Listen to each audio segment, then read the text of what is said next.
1, 2, 3, let's go. Wednesday afternoon, hoping you will tune into our show. It's a bit of an aversion to going into lifts. I do when I have to, because sometimes you don't really get a choice. But I've never really lost that sense of being trapped in a situation. And going back to your flying, I mean, I don't mind flying. I get a bit apprehensive on takeoff, like most people do, but I'm not phobic about it. But some people, again, in the aeroplane, like a cigar tube, they can get very claustrophobic in an aeroplane as well. So that can be another feature of that. But just one brief story which I'll just mention about claustrophobia, because it might be something you might be interested, or anyone listening might be interested to look at if you haven't heard of it before. It was a case in America, in Utah, in 2009. And for Thanksgiving, that weekend in November, people were traveling back to their childhood homes. And one guy, John Jones, was going back with his wife and child, and she was pregnant as well, his wife, to his parents' home, and he was one of about 5 or 6 siblings. Well, when they were kids, John Jones and one of his brothers, Josh, their dad used to take them into a local cave system, and it's a strange name, it was called the Nutty Putty Cave System in Utah.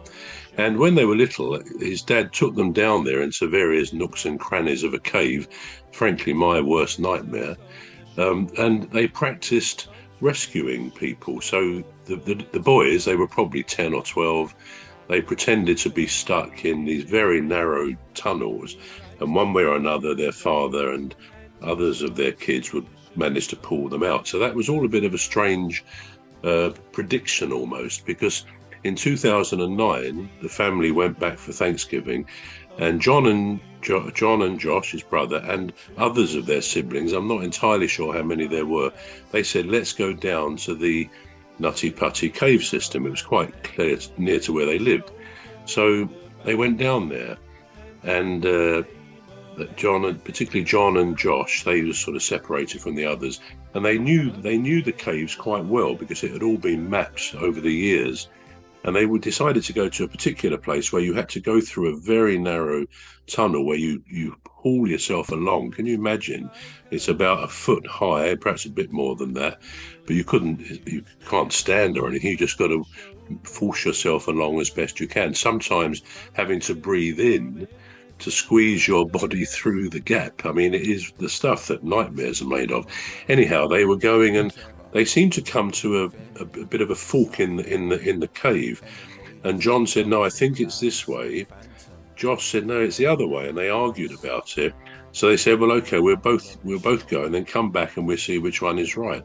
So John went down his route, and he was actually wrong, because he got, if it's possible, he got narrower and narrower, such that he was then almost head first down in this cave. And it came to the point where he couldn't go any further. He thought it was where he was going to come out into a big open space, but he didn't. He was stuck, and he was pretty much upside down.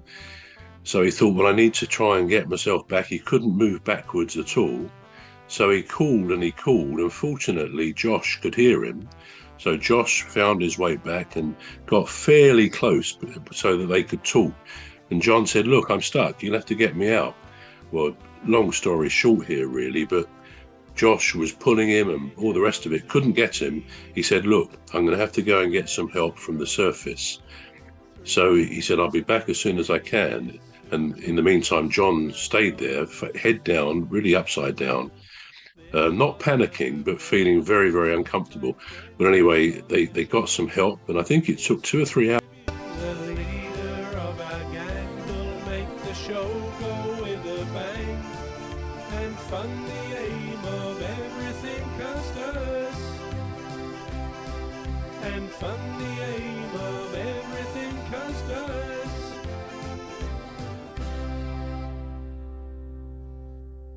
Stayed there, head down, really upside down, not panicking, but feeling very, very uncomfortable.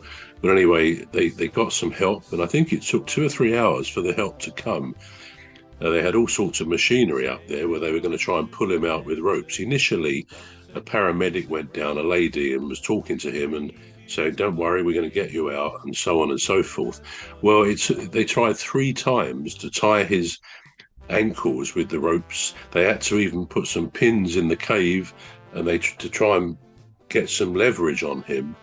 They managed to pull him up a bit. Each time he slipped and went back down.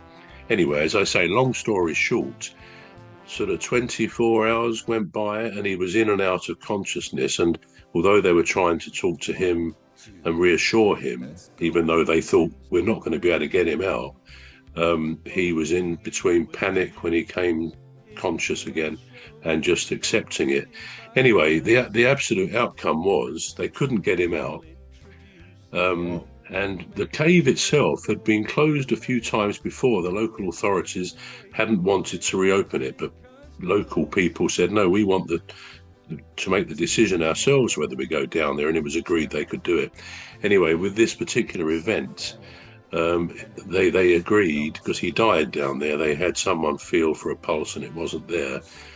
It was agreed that the cave would be sealed forever with concrete and never opened, and there's a plaque on the where this entrance was, that John Jones is there forever. They couldn't get him out. And a very sobering story, really, and one of huge claustrophobia. And the only thing I'd suggest anyone who's interested in that, there's a very good film on YouTube called The Last Descent, and a very good 15-minute YouTube called Buried Alive, the Nutty Putty Cave Incident. And anyone who's remotely claustrophobic, I tell you, if you watch it, you go into a shiver just imagining yourself being in a situation where you're stuck. You can't go backwards. You're in a tiny tunnel, thinnest of tunnels, and not to depress anybody, but obviously his wife was expecting, and the child, they lost their dad and the husband and so on, and it was a great shock to the family. But it's quite a well-known incident, and as I say, one worth thinking about what the poor fellow went through in his last moments. So yeah. Not to bring the spirit here down at all, but it's quite an interesting one to watch. Yeah, it's you'd never get me in a cave. Like, you never would have before that, but I couldn't go down into a cave. Not really. I think I recall that story off one of another podcast that I listened to. I'm not going to name it from you. Make the show go with a bang and fund the aim of everything Custis. And fund the aim of everything Custis.